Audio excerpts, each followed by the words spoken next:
Thursday edition of PFT PM hiatus, closing in on week one. 5 weeks to go. It'll go just like that, especially if we're doing PFT PM every day or almost every day, as the case may be. I know I missed Monday and Tuesday, but Wednesday, check. Thursday, check. Friday, hopefully, check. One thing that happened yesterday afternoon, only one day after Ravens quarterback Lamar Jackson said to reporters, go get him. The Ravens did. Jaire Alexander cut recently by the Green Bay Packers. There wasn't a whole lot of buzz regarding teams that were interested in him.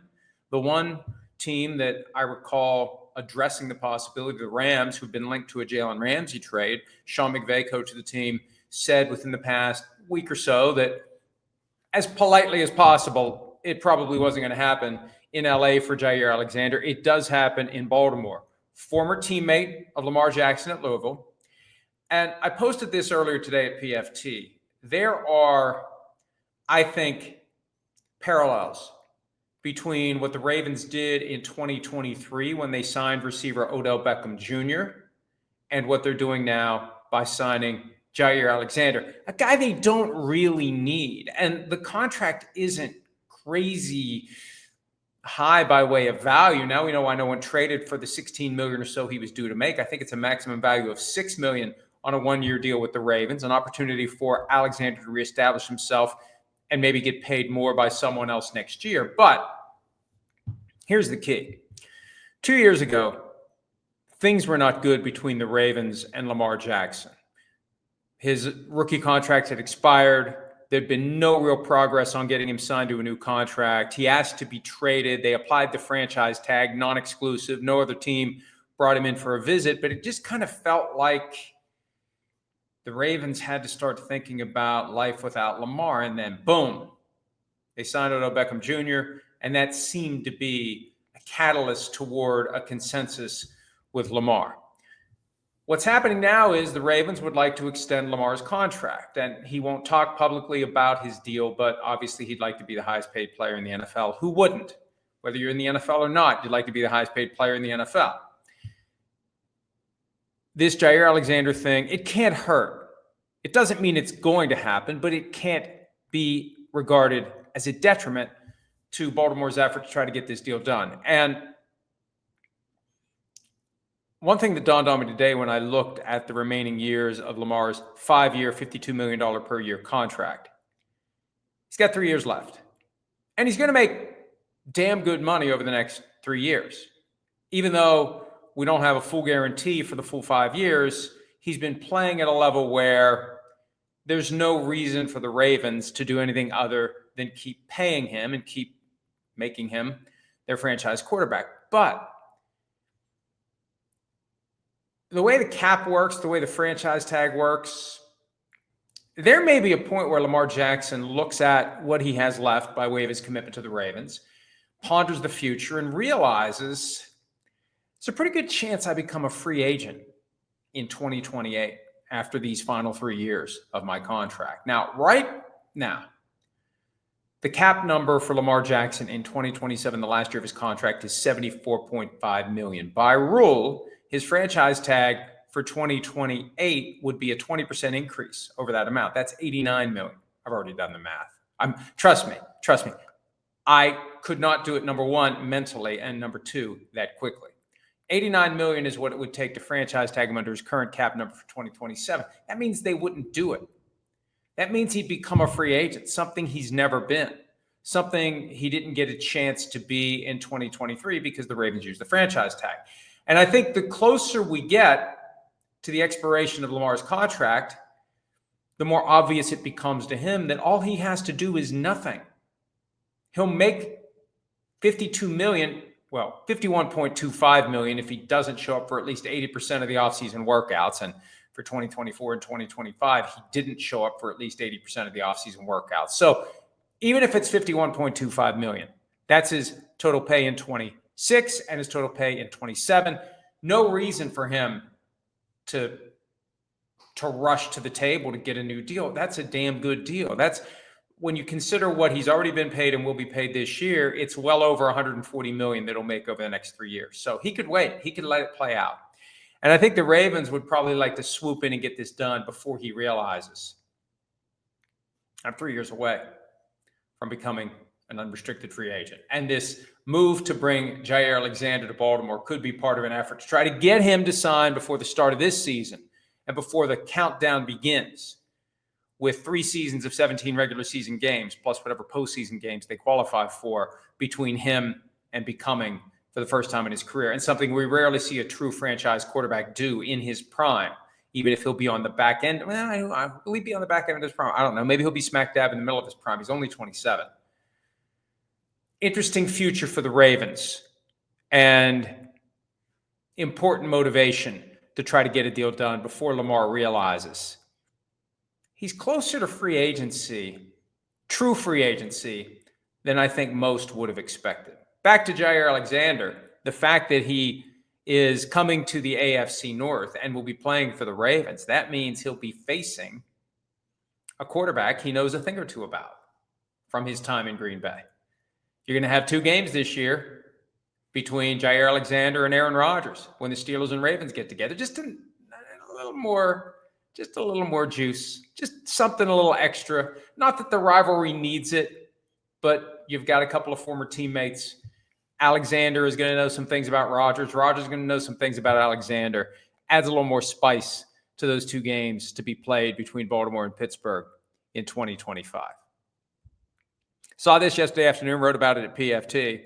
And on one hand, it surprises me. On the other hand, it doesn't. We know that the value of sports teams had been going up and up and up. I remember in 2014, May, Steve Ballmer, the Microsoft gazillionaire, bought the LA Clippers for $2 billion, and everybody lost their minds. $2 billion. That's ridiculous. $2 billion. Well, now you multiply it by 5. Stay in town, go to the other team, multiply it by 5. $10 billion valuation for a majority stake in the Lakers. That doesn't mean someone's cutting a check for $10 billion. It means that whatever piece Mark Walton is buying so that he will have a majority interest in the team has a number on it that translates to 100% of the equity being worth $10 billion. That's a record for any American sports franchise. Recently, the 49ers sold a slice of their team at a valuation of $8.6 billion. So when you take whatever percentage was sold for the price that was applied to that percentage and you multiply it out to 100%, that's $8.6 billion. Well, what would an NFL team go for right now if a team was for sale? Easily 10. Look at how it's skyrocketed. David Tepper bought the Panthers, 7-8 years ago for $2 billion and change. The Broncos went for $4.65 billion in 2022. The next year, the Commanders go for $6.05 billion. If 100% equity in a team was available right now, or at least controlling interest, majority interest, even if it's not 100% that you buy, the valuation would be $10 billion minimum. I'd say closer to 15 than 10. And if it was a team like the Cowboys that suddenly became available, are you kidding me? Be between 15 and 20. Name your price. They'd come out of the woodwork to try to buy the Dallas Cowboys. Now, Jerry Jones says he's never selling. And every time I see one of these stories in Forbes or wherever where they value a team, I always laugh. Nobody knows what a team's worth because they're not for sale. Anything and everything is worth exactly what someone will pay for it. If the Cowboys were for sale, someone would pay a lot of money, well over $10 billion. And that's why these sales of teams that aren't in the NFL, that are in other sports, the higher they go, that's good for the NFL. That supports the price going up and up and up. And the one team to watch in the NFL right now is the Seattle Seahawks, because at some point, Jody Allen, sister of the late Paul Allen, will be selling that team. Not long ago, the Portland Trail Blazers, also owned by Paul Allen's estate, were officially put up for sale. At some point, the Seahawks will be sold. And as time passes, that number just keeps going higher and higher. There's no other team that's currently on the market. Now, I'm going to assume that the Irsay family put the appropriate estate plans in place where there won't be some gigantic tax bill based upon the value of the Colts, but that's part of the issue here. How do you determine the value, the true value of an organization that has one specific, and I know there are accounting ways to determine something's book value, but what it is on paper versus what someone would pay for are two different things. And don't get me started on estate taxes. I'm a firm believer that as you've made your money and paid taxes on your money, as you've lived your life and given every year a significant percent to Uncle Sam, why do you get taxed again when you bequeath that money to family members or friends or whoever you damn well please after you die? Anyway, that has been an impediment in the past. It has forced the sale of multiple NFL franchises over the years. That could be. I'm not saying it will. I'm just saying we're assuming that they won't have to sell the Colts to pay the estate tax, but the higher the value of the team goes, any team, the greater the number that will be run through the system to come up with whatever Uncle Sam is owed when it's time to pay that estate tax bill. So for now, Seahawks. Who else? I don't know. At some point, though, won't one of these owners that otherwise isn't thinking about selling, won't one of these owners decide, you know what? I'm good. I've done enough. I've had my fun. I've got to own a team for X number of years. I'll tap out now and take my initial investment and multiply it by 20 or 30 or 40 or 50 or whatever the number may be, depending upon how long the person has owned the team. You just wonder if owners are thinking about, how could you not at least think about it? As the number keeps going higher and higher, how could you not at least ponder, maybe I should sell? We've seen more and more teams selling slivers of the franchise, private equity or otherwise. Takes a little money off the table. How you could, depending upon how long you've held a team, you could make more by selling 7, 8, 9, 10% of the team than you paid for the team in the first place. Maybe twice that amount, depending upon, again, how long you've owned the team. So Lakers going at a valuation of $10 billion is very good for the NFL and just proves that these numbers will keep going up and up and up. Speaking of high numbers, word came out yesterday that Browns quarterback Shedeur Sanders was ticketed for driving 101 miles per hour in a 60 mile per hour zone. Now, look, first thing I'll say is let he who has never crossed the 100 mph barrier cast the first stone. I've done it. I'm sure most of you at some time or another in your life, you have given in to the temptation to see what it feels like to get your car to 100 miles per hour. The speedometer goes to like 250 on some of these cars. It used to stop at 85. You used to peg it at 85, so you didn't know if you were going 100. That was back when the national speed limit was like 50 or 55 miles per hour. I remember it was 50 at one point. Then it went to 55, then it went to 60, 65, and now it's 70 in most places. So, look, I'm not condoning it because I'm assuming that under the right conditions, with no other cars around, straight, for the most part, highway, full control of the vehicle, favorable weather conditions, I got no problem with somebody testing out the gaskets and seeing if it can get to 100 and what it feels like when it gets there. I got no problem with that. They want to come give me a ticket for admitting that at some point in my life I went over 100 miles an hour, I'll pay it and move on.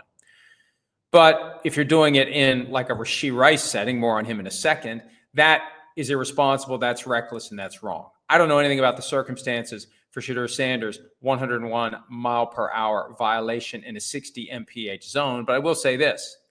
Of all the incoming rookies in the NFL, he's the last one that should be doing anything that would suggest to anyone he didn't learn his lesson from his free fall to pick number 144 in the draft. If you're going to sell the idea that he's all in, he's fully committed, he's dotting every I, he's crossing every T, he's doing everything necessary to be the best possible version of himself as he can be because he's learned through whatever, whenever, whyever he fell, driving 101 miles per hour and getting caught doing it, that cuts against the vibe that we thought Shedeur Sanders was currently expressing to the world. And again, I'm not going to pass judgment here. I'm just saying to the extent that he feels compelled to project an image other than whatever the image was that caused teams to pass on him all the way to 144,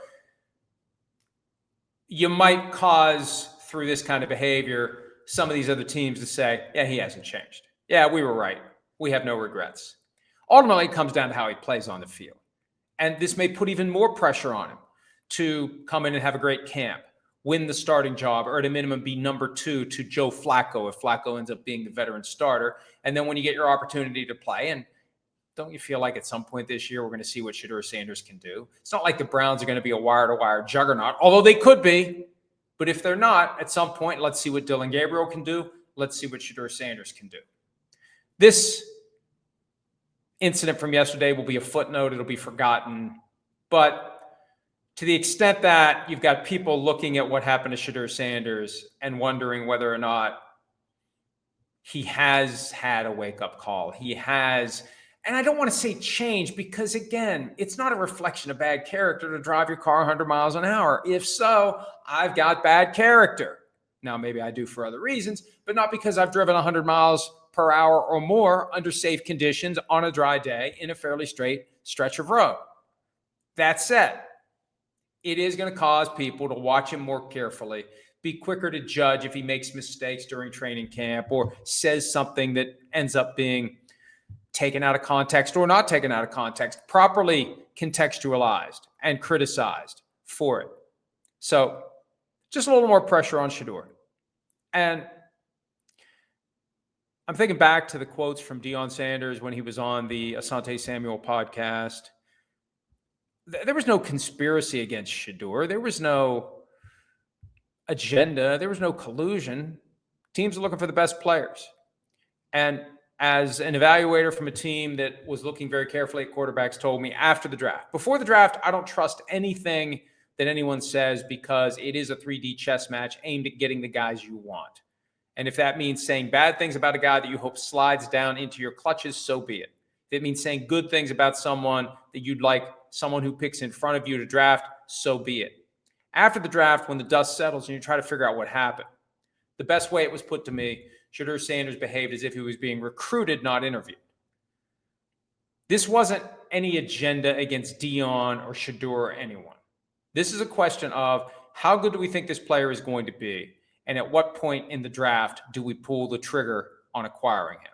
And for Shedeur Sanders, that moment came at pick number 144. If he wants to use that as motivation to prove that he's far better than where he was picked, that's for him. To the extent that falling that far was any type of an epiphany, I don't know. Does it matter if he was driving 101 miles per hour? I say no. I could just see that some people would look at that and say, he didn't learn whatever lesson there was to be learned from falling to pick number 144. I say it's apples and oranges, but I understand perception can be reality. So the other issue as it relates to Shedeur Sanders, and someone raised this with me via email today, and I think it's a good point. It's now been almost 15 months since Rashee Rice had a street racing incident in Dallas that we all saw the video of. We played it on PFT Live over and over again. Clearly in the wrong, clearly dangerous, reckless, negligent behavior. Multiple civil lawsuits pending. Multiple felony charges against Rashee Rice have been pending. And yeah, if he'd been suspended by now by the NFL, that would have been a strong message to Shedeur Sanders and anyone else, either in or out of the NFL, that might be inclined to drive their car at an unsafe rate of speed in unsafe circumstances. But the Rashee Rice case is still lingering. And I get asked all the time, and there may be some news this week, I'm not sure. I've been shaking the tree a little bit to see if maybe an apple will fall out and we'll have some guidance and some understanding as to what's happening. The prosecution just seems to be moving slowly. And the NFL isn't going to do anything until the prosecution is resolved, period. That's clear. The NFL learned its lesson over the years to not get involved, to not impose discipline, to not do anything against the player until the case is resolved. And the NFL doesn't, it could, but it doesn't intend to use paid leave for Rashee Rice. That was resolved last year. He played multiple games into the 2024 season before he suffered a season-ending knee injury when he took an inadvertent hit in the leg from teammate Patrick Mahomes following a turnover. So I don't know if his prosecution is going to be resolved before the end of the season. And then if it is resolved, you've got to do the full-blown personal conduct policy investigation, plus an independent proceeding presided over by Judge Sue Robinson. She's the one that handed down the Deshaun Watson suspension 3 years ago this August. So it's a process. It takes time. And none of it even gets out of the gates until the prosecution of Rashee Rice is resolved. That's where that stands. I get asked a lot of questions about it. And I've been asked many in recent days, especially when Rashee Rice had some quotes recently about how good the offense is going to be this year. People are like, well, why is he even going to be on it? Why hasn't he faced the music? And I get it. I understand. Look, you had people that were injured. Fortunately, no one was killed. But that's an inherently dangerous situation. Street racing, weaving in and out of other cars like it's a video game, that could be a tragedy for either the people in the race or the bystanders. So there should be a consequence at some point. The problem is, under the league's in-house justice system, it can't happen. It won't happen until the prosecution is resolved. And I have no idea why this prosecution hasn't been resolved. As of last year, though, it was my understanding that the goal was to get Rashee Rice through the 2024 season, have a big second season in the NFL, take his medicine in 2025, and then after the 25 season, as he's free and clear and coming back to the NFL, he did enough in his second year of 2024 to justify getting a significant contract heading into his fourth NFL season. That was the plan. The injury derailed it. Now I think the preference would be get through the 2025 season, have a big year, and then accept the punishment, resolve the case, get it done, take the suspension, and move on after 2026. I don't know that, but that would make sense given what the plan was a year ago. One last topic before we answer a few questions. And this is one of those moments for me that can be a little awkward because it involves NBC. Daniel Kaplan, writing for awfulannouncing.com, had an item explaining that in the pending appeal of that jury verdict last year against the NFL in the Sunday ticket case, and I'll defer to the story that we posted. The background is out there. Basically, the NFL put its thumb on the scale, allegedly, or as accepted by the jury, actually, driving up the price of Sunday ticket to protect the CBS and Fox over-the-air broadcast packages. That resulted in a $4.7 billion verdict that would have been trebled if it had been upheld. The judge threw out the damages, but did not throw out the finding that the NFL had violated the antitrust laws by requiring DirecTV and now YouTube TV and YouTube generally to charge a high enough price that a certain number of consumers will be inclined to just watch the games that are available to them on their local Fox and CBS channels. So that appeal is working its way through the federal court system, U.S. Court of Appeals for the Ninth Circuit. All broadcast partners submitted what's called a friend of the court brief. There's a Latin term, amicus curiae, friend of the court. Basically, somebody who has no direct stake in the matter chiming in. Now, often the party has an indirect stake in the matter. You're not really being a friend of the court. You're pretending to be a friend of the court because you're a friend of one of the litigants or you're a friend of one of the issues that's being resolved, and you want that issue to be resolved a certain way. And in this case, the networks are far more likely operating as friends of the league than friends of the court.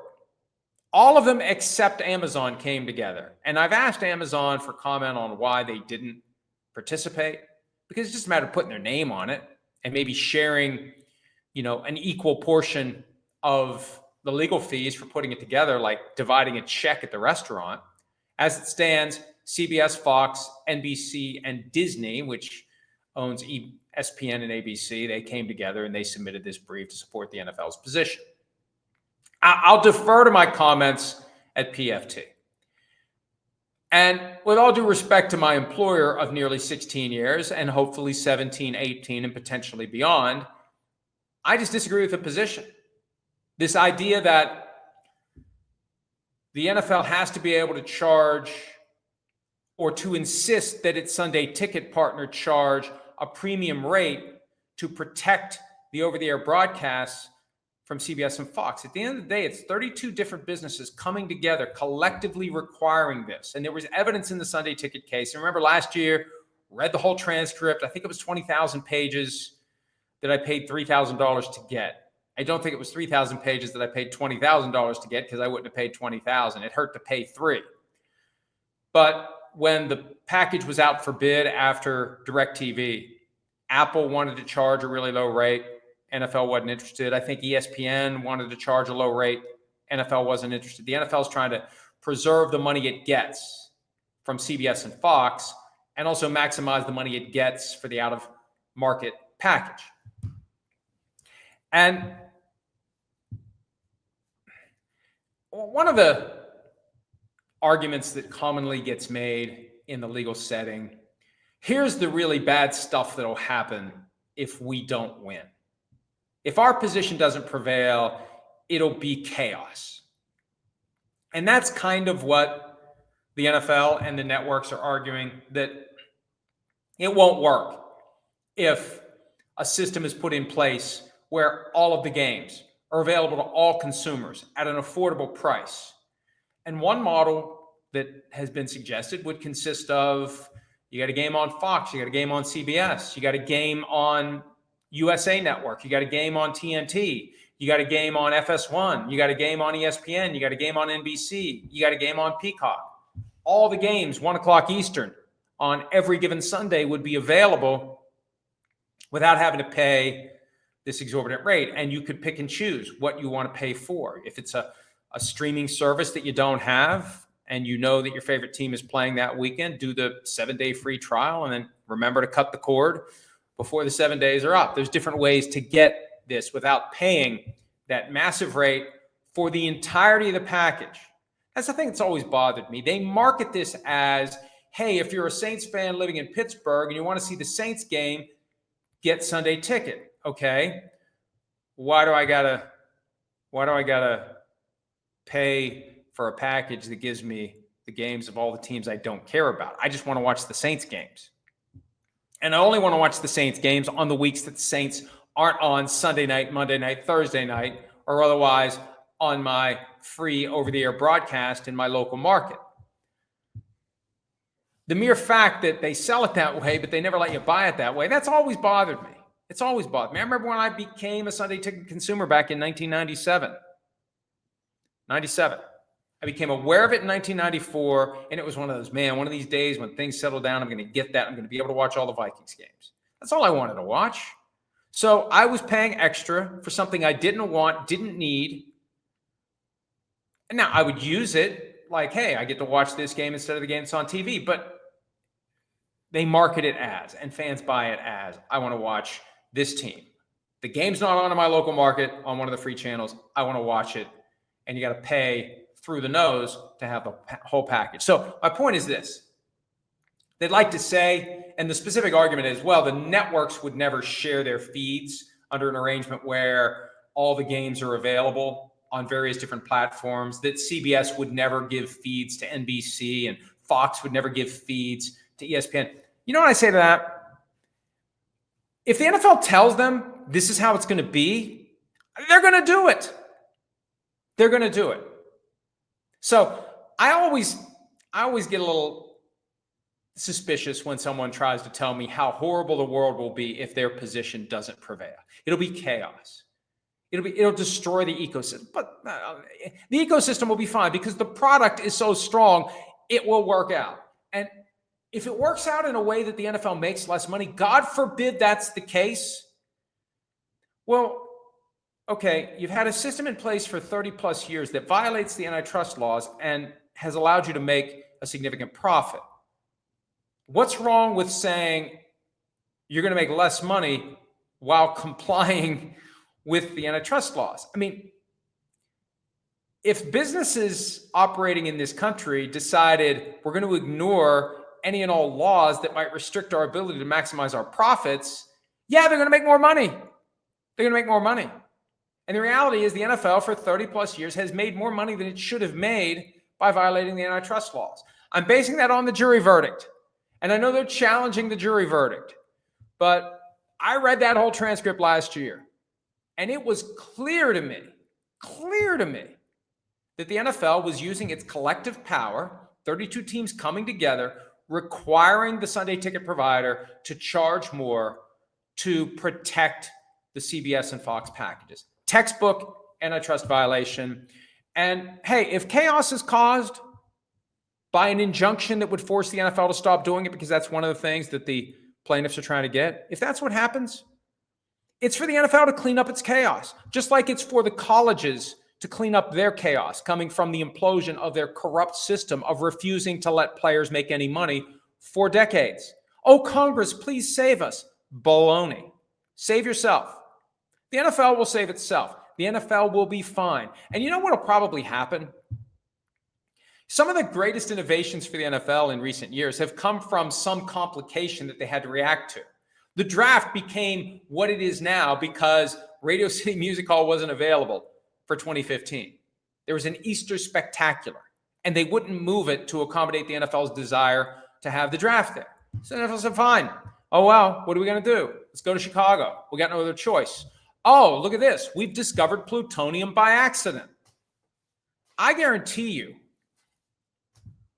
if the NFL is forced to disband Sunday Ticket, if the NFL is required to make all these games available at an affordable rate to all consumers, regardless of what market they're in, the NFL will find a way to make as much or more money. Remember how they hated gambling until they realized how much money they could make from it? And they were against the Supreme Court case that allowed every state in the union to adopt a sports betting program.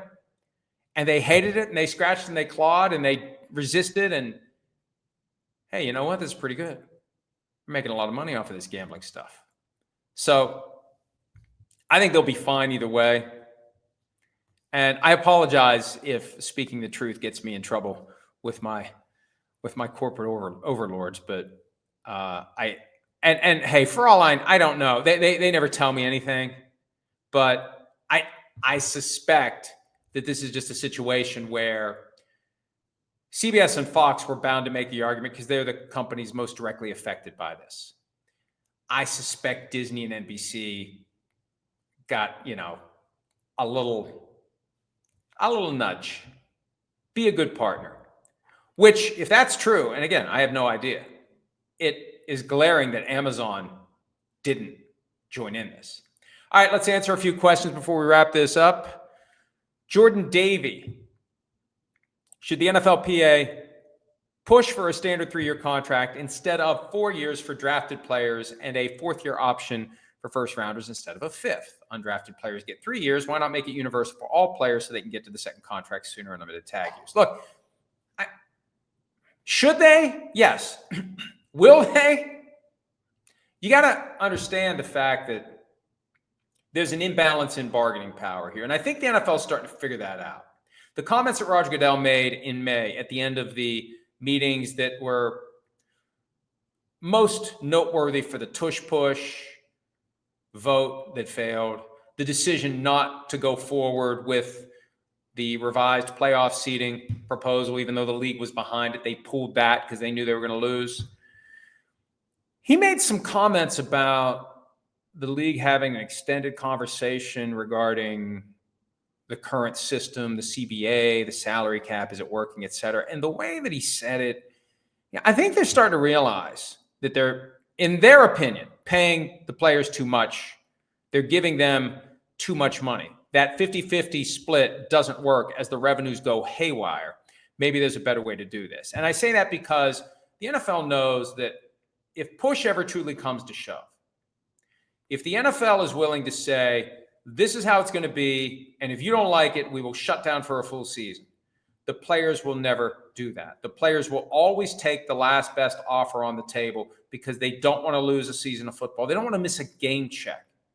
They struck in 1982. Eventually, it was resolved. 1987 was the year that I think everything changed. Once players started crossing the picket line after 3 weeks of a strike with replacement players, and it all fell apart, that created an imbalance that still exists. And frankly, I was telling someone this yesterday, I'm stunned the NFL hasn't driven a harder bargain with the players, given the fact that one side will use the nuclear option and the other won't. So that brings me back to the question. I'd get there eventually. It doesn't matter what they should push for. You know what matters? What the NFL will do. And at the end of the day, the NFL is only going to do what it wants to do. And what broke the 2011 lockout was the NFL wanted a dramatically different financial model. And as the time came to work it out, the players asked for concessions that didn't cost the teams and the league any money.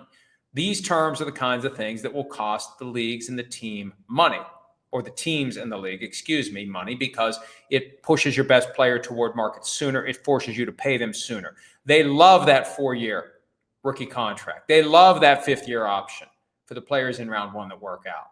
They would not want to give that up. And from the player's perspective, it's probably not the kind of thing that you're going to draw a line in the sand for, because what are you going to do? Strike? Go ahead. Go on strike. I mean, I'm very pro player, as you know, but I'm also very pro reality. What are you going to do? You're going to strike over it? Go ahead. Go ahead. We'll be floating around on our luxury yachts, waiting for you to decide to come back. And in the interim, we will go out and find other guys who will come and serve as replacement players who will allow us to continue to get paid while you're on strike. Matthew Tactics. Considering the recent news about the college football playoffs expanding to either 14 or 16 over the coming years, how long do you think the NFL will wait to follow suit and expand to 16 like the NHL and NBA have had for a long time? I think it's hard to have half your league in the postseason. I really do. I think the NFL would go to 16 playoff teams if the NFL would go to 34 or 36 teams. And remember, 36 is possible if the NFL decides to do a 4-game European division. But I think you have to have more teams before you can go to more playoffs. And also that first weekend, there aren't many more spots into which you can cram cheese in the pizza when you consider that 6 games, currently it's, how do they do the 6 games? Isn't it amazing how we forget once we get into the offseason? 2 games on Saturday, 3 games on Sunday, and 1 game on Monday night.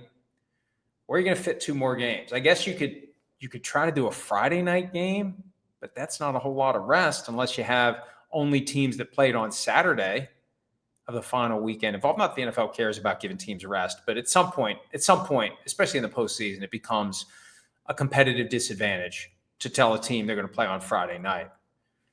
But you could add another game on Saturday, have 3 windows Saturday, 3 windows Sunday, and I guess you could do 2 windows on Monday.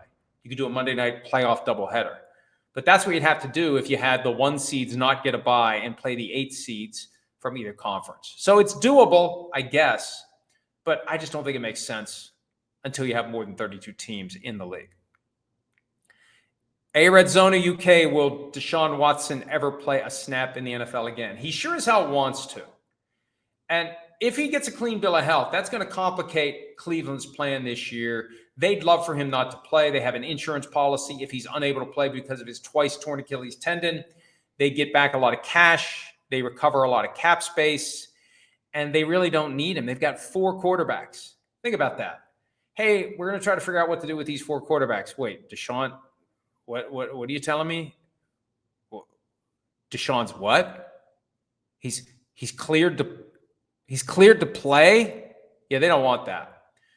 And I guess you could eventually have a grievance where Deshaun Watson would be arguing, I'm healthy, and the Browns would be arguing, no, you're not. And then if Deshaun Watson would win, the Browns would either have to put him on the roster, trade him, or cut him. It's that simple. When he shows up healthy and the window opens, because I assume he's going to start the year on the physically unable to perform list. So this will be something after week 6. If he's healthy and they say no, and he fights and he wins, they're going to have to either put him on the roster or cut him or trade him. All right. Now, I'm not answering your question. Will he ever play a snap in the NFL again? I tend to think that he will somewhere, somehow. But it's going to be most likely with a different team, probably somewhere as a backup who ends up in a game at some point and having a chance to prove that he's still got some of that magic that made him the guy that looked like he could have been the MVP, not just Rookie of the Year, but MVP in 2017, the guy who got a big contract from the Texans in 2020, and the guy for whom the Browns gave up 3 first-round picks plus and the $230 million fully guaranteed contract in 2022. Luke Morrison, should the franchise tag be abolished? Yes. Go back to my answer from before. The owners are never going to get rid of it. The players are never going to go to the mattresses over it. They're never going to strike for it. The league will never, ever, ever. Collective bargaining consists of sitting down at the table and going over the issues where we think there could be some give and take. We kind of like this. We kind of like that. Either side has the power for any of these issues to say, non-starter, no way, not doing it. If that's the last issue and it comes down to how badly do you want it, it's like the Shamar Stewart and Bengals thing. Like, are you really going to blow it up over this? Like, hey, players, are you really going to go on strike over your effort to get rid of the franchise tag? Because I don't think the league is ever going to give it up, and I don't think the players are ever going to go on strike, especially not for the franchise tag. John Ardell, will we possibly see in our lifetime no more free watching of pro sports? Want to watch, purchase the game, or have a season pass if you want to view the game, and this includes the Super Bowl. Is this the future of all sports? Here's the problem. If the NFL ever gets rid of the concept of free over-the-air football, and that was one of their big arguments in the Sunday Ticket case. Hey, all of the games of the team in a given market are available to watch for free. Well, but what if I don't care about the team in the local market? What if I moved from Seattle to Charlotte and I only want to watch Seahawks games? But the NFL prides itself on thumping their chest for free football.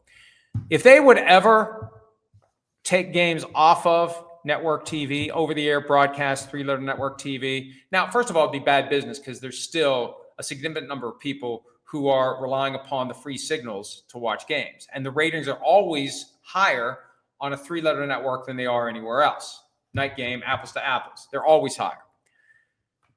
If you would stop making football available on the ABCs, NBCs, CBSs, and Foxes of the world, that's when the broadcast antitrust exemption goes bye-bye. That's the key. Because it's all premised on the idea that, okay, we're going to give you the ability to collectively sell your TV rights, not as 32 independent businesses, but as one block. So if a network wants Cowboys games, it's got to take Jaguars games. It's got to take Cardinals games. I usually don't name teams, but we know who the teams are that aren't going to have a big national following. You know who the teams are that do. It would fracture into the Cowboys. Cowboys are going to do a contract with NBC, just like the Notre Dame contract, and they're going to get X billion dollars. The other teams are going to do that. It's going to create chaos, and the NFL doesn't want it. They would still survive. The problem is, how do you properly revenue share if you've got all of these teams in a position where they have to sell their own TV rights for their home games? And I think I've heard the argument that you can't do it anyway, that sharing revenue under a system like that would be a separate antitrust violation. All right, I need to wrap this up. Let's go to, there's just 2 questions left. Let me do this. FC asks, how many more years of the Bengals shenanigans before Joe Burrow demands a trade to a proper ball club? I don't know. All I know is he's got more power than we realize, and I believe he has the ability to stop playing for the Bengals anytime he wants without having to write them a check. He would be giving up money, but he wouldn't have to write them a check. Now, I'm talking about the recoupment of signing bonus money that would happen if a guy just says, I'm done. If a player just says, I'm done, you got to look at the contract and see how much paid but unearned signing bonus money is out there, because the team is entitled to get that back. Barry Sanders had to pay a lot back. Calvin Johnson had to pay money back. Players who retire with years left on their contract often have to write a very big check. Burrow, I believe, would not have to do that. Now, he'd be giving up money. And the question is, would the Bengals trade him? They traded Carson Palmer. And here's the thing. If Joe Burrow was available, I think the Bengals would get an offer that they would not refuse if it came to that. We'll see. We'll see if it comes to it. They paid Jamar Chase and T. Higgins, and they got lucky because I think both Chase and Higgins took less than they could have gotten. Trey Hendrickson is pending. The Shamar Stewart thing is something Burrow should be concerned about. We'll see if the Bengals really have changed their ways. They paid Burrow, but they truly haven't transformed the way they deal with their players. All right, that's it. Went a little longer than I expected today, but great stuff, great questions, great topics. We'll be back tomorrow, wrap up the week with a Friday edition of PFT PM. Check us out around the clock at ProFootballTalk.com and have a great day. Hi, it's Mike Florio. Thanks for watching PFT on YouTube. Hit subscribe for the latest news and analysis from Pro Football Talk.